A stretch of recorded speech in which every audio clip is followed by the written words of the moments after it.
여러분, 안녕하세요. 오늘 여러분께 들려드릴 이야기는 정말 특별합니다. 우리는 보통 서구 유럽이나 미국이 한국을 어떻게 보는지에만 관심을 가집니다.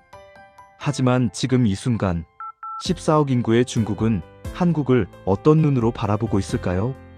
30년 경력의 국제부 기자가 직접 발로 뛰며 취재한 내용입니다.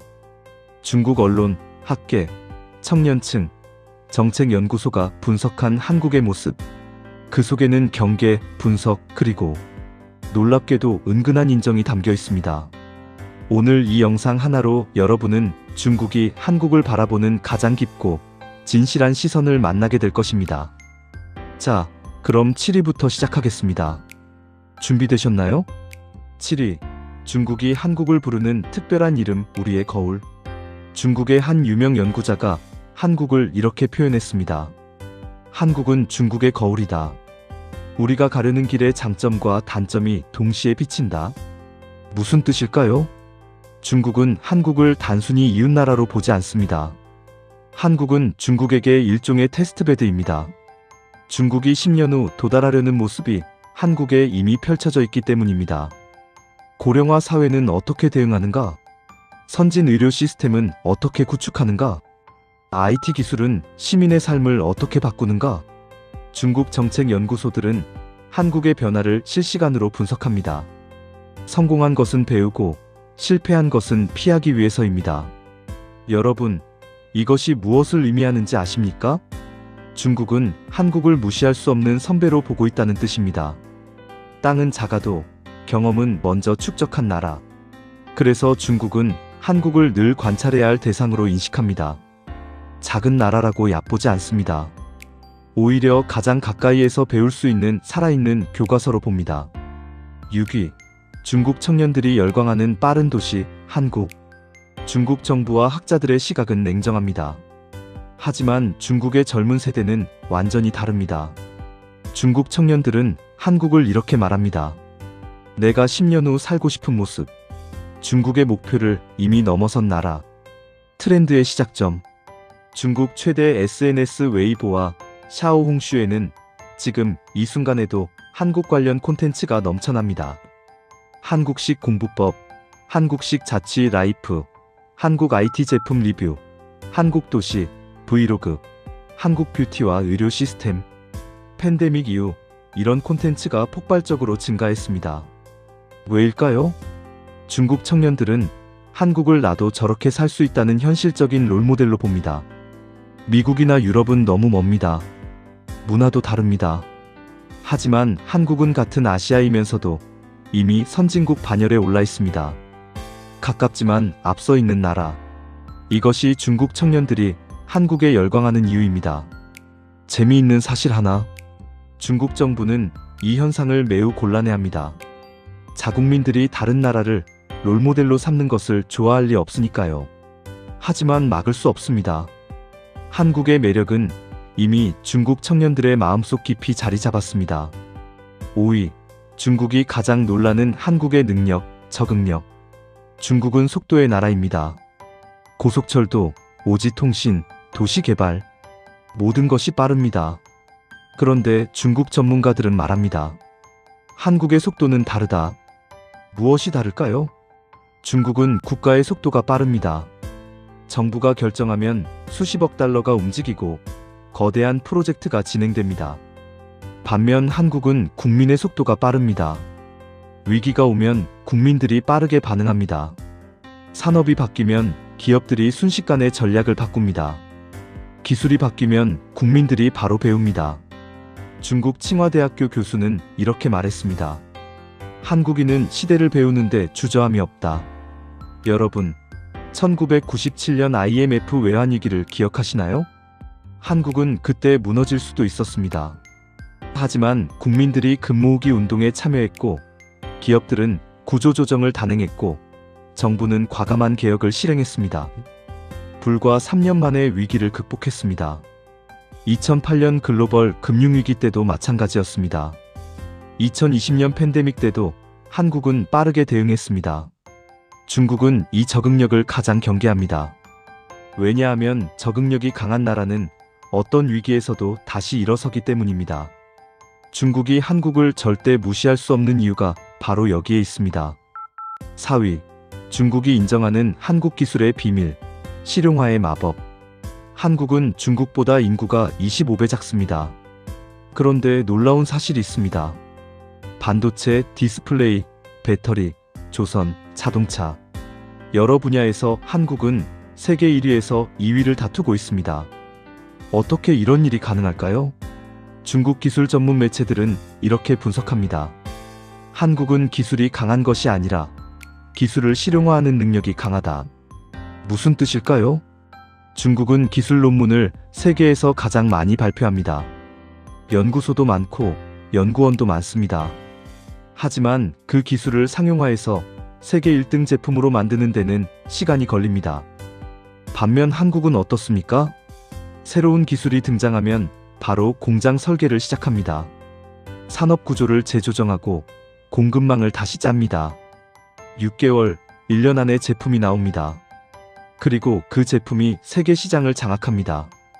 중국 전문가들은 이것을 산업 전환 속도의 한국식 알고리즘이라고 부릅니다. 더 놀라운 평가가 있습니다. 중국은 한국을 이렇게 정의합니다. 일본보다 빠르고 대만보다 튼튼하고 중국보다 민첩한 나라. 여러분, 이 한 문장에 중국의 솔직한 인정이 모두 담겨 있습니다. 중국은 자신들보다 민첩한 나라가 바로 옆에 있다는 것을 알고 있습니다. 그래서 한국을 절대 가볍게 보지 않습니다. 3위. 중국 학자들이 두려워하는 표현, 학습형 국가 시스템. 중국 사회과학원의 한 보고서는 한국을 이렇게 정의합니다. 한국은 국가 단위 학습 시스템을 가진 유일한 비서구 국가다. 이게 무슨 의미일까요? 한국이 특별한 이유는 실패를 학습으로 바꾸는 구조 때문입니다. 한 산업이 실패합니다. 그러면 한국은 그 실패 원인을 국가 차원에서 분석합니다. 그 교훈은 기업, 학교, 정부, 산업계로 즉시 전달됩니다. 다음 세대는 같은 실패를 반복하지 않습니다. 중국 학자들은 이것을 집단 지능의 압축 효과라고 부릅니다. 왜 중국은 이것을 부러워할까요? 중국은 인구가 14억입니다. 너무 큽니다. 지역마다 문화가 다르고 발전 속도도 다릅니다. 그래서 세대 전체가 같은 교훈을 공유하는 구조를 만들기가 매우 어렵습니다. 반면 한국은 어떻습니까? 인구 5천만. 작지만 잘 정렬되어 있습니다. 정보가 빠르게 공유되고 학습이 압축적으로 이루어집니다. 2000년대 초반, 한국은 인터넷 강국이 되었습니다. 어떻게요? 정부가 초고속 인터넷망을 깔았고 국민들이 바로 배웠고 PC방 문화가 탄생했고 IT 산업이 폭발적으로 성장했습니다. 불과 5년 만에 일어난 일입니다. 중국은 이런 한국의 모습을 보며 말합니다. 작은 나라지만 무서운 나라다. 그리고 이 부분이 중국이 한국을 가장 경계하는 지점입니다. 2위. 중국 외교 전문가들이 매일 분석하는 나라. 동북아의 균형추. 중국에게 한국은 특별한 위치에 있습니다. 중국 외교 전문지는 한국을 이렇게 표현합니다. 양날의 칼이지만 결코 놓칠 수 없는 전략적 링크. 무슨 의미일까요? 한국은 경제적으로는 중국과 깊이 연결되어 있습니다. 중국은 한국의 최대 교역국입니다. 하지만 안보적으로는 미국과 동맹 관계입니다. 주한미군이 있고 한미 군사훈련이 있습니다. 중국은 이 상황을 매일 매시간 분석합니다. 한국이 미국 쪽으로 기울고 있는가? 한국이 중국과 협력할 의사가 있는가? 아니면 한국이 독자적인 길을 모색하는가? 중국의 외교학자들은 이렇게 말합니다. 한국은 스스로를 약소국이라고 생각하지만 실제로는 동북아 패러다임을 흔드는 국가다. 한국이 어느 방향으로 기우는가에 따라 중국의 미래 전략이 바뀐다. 여러분, 이 말이 얼마나 놀라운지 아십니까?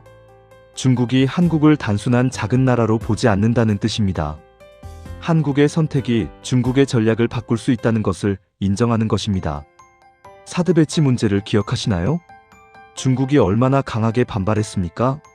한국 관광을 제한하고 한류 콘텐츠를 막고 한국 기업을 압박했습니다. 왜 그렇게까지 했을까요? 한국이 중요하기 때문입니다. 한국이 미국 쪽으로 완전히 기울면 중국에게는 큰 손실이기 때문입니다. 중국은 한국을 절대로 작은 나라로만 보지 않습니다. 한국은 중국에게 가장 중요한 전략적 파트너 중 하나입니다. 1위, 중국이 가장 두려워하는 한국의 진짜 힘, 정신적 에너지. 드디어 1위입니다. 중국이 한국에게서 가장 두려워하는 것은 무엇일까요? 경제력? 아닙니다. 기술력? 그것도 아닙니다. 군사력? 인구? 모두 아닙니다. 중국이 진짜 두려워하는 것은 딱 하나입니다. 바로 한국인의 정신적 에너지입니다. 중국 분석가들은 한국인을 이렇게 요약합니다. 고난을 회피하지 않는 국민, 실패를 학습으로 바꾸는 나라. 여러분, 한국 역사를 한번 돌아보십시오. 한국전쟁 이후 폐허에서 시작했습니다. 1960년대 1인당 국민소득이 $100도 안 되었습니다. 아프리카 최빈국보다 가난했습니다. 그런데 지금은 어떻습니까? 세계 10위권 경제대국입니다. 1인당 국민소득 $30,000가 넘습니다. 어떻게 이런 일이 가능했을까요? 한국인은 힘들어도 버텼습니다. 위기가 왔을 때 더 강해졌습니다. 기회가 왔을 때 빠르게 뛰어들었습니다. 한번 목표를 정하면 끝까지 밀어붙였습니다. 중국 사람들은 이것을 한국인의 DNA라고 부릅니다. 중국도 고속 성장을 이루었습니다. 하지만 중국의 성장은 인구와 자원의 힘이었습니다. 한국의 성장은 다릅니다. 자원도 없고 땅도 좁고 인구도 적었습니다. 오직 사람의 힘으로만 이루어낸 성장입니다. 중국은 바로 그 점을 두려워하면서도 배우고 싶어 합니다. 중국의 한 청년 사업가는 이렇게 말했습니다. 한국인처럼 살 수 있다면 우리도 세계 어디서든 성공할 수 있을 것이다. 여러분, 이것이 중국이 한국을 바라보는 가장 깊은 감정입니다. 존중입니다. 인정입니다. 그리고 배움의 의지입니다. 우리는 작지만 결코 작지 않습니다. 오늘 이야기를 정리하겠습니다. 중국은 한국을 복합적으로 봅니다. 경쟁자로도 협력자로도 잠재적 위협으로도 봅니다. 하지만 그 모든 시선 속에는 하나의 공통점이 있습니다. 중국은 한국을 존중합니다.